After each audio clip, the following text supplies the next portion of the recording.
Very much, Anna. Yep, there's a brand new scandal surrounding the Obama administration. This time, it's healthcare and Health and Human Services Secretary Kathleen Sebelius.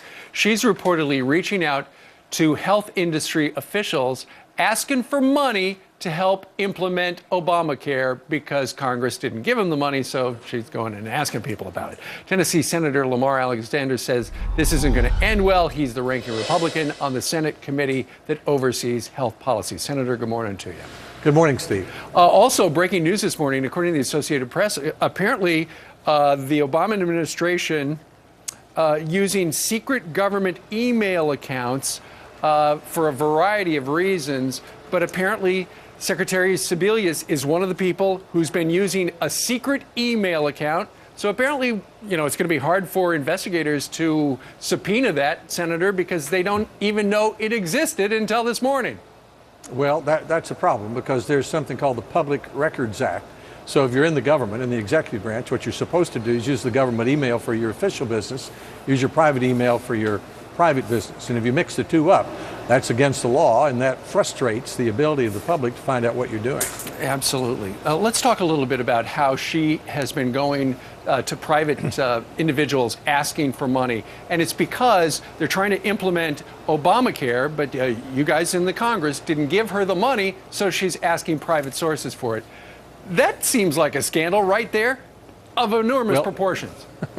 Well, it was 25 years ago. 25 years ago, Oliver North, in the closing days of the Reagan administration, didn't like what Congress had decided. Congress said you can't go down to Nicaragua and support the rebels to fight the government.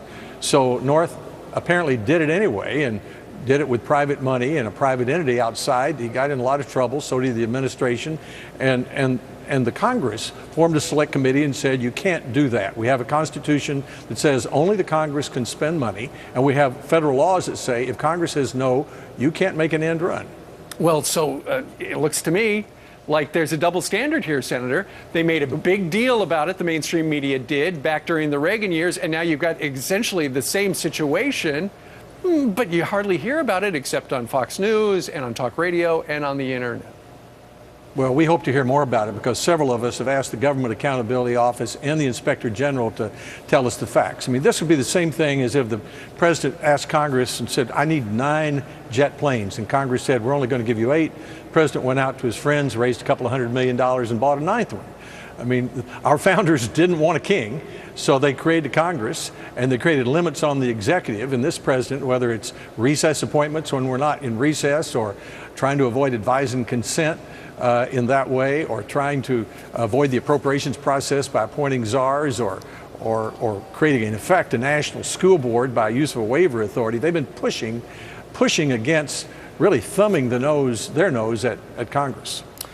A lot of good points. All right, Senator Lamar Alexander joining us today from the Russell Rotunda. Sir, thank you very much. Thank you, Steve. All right.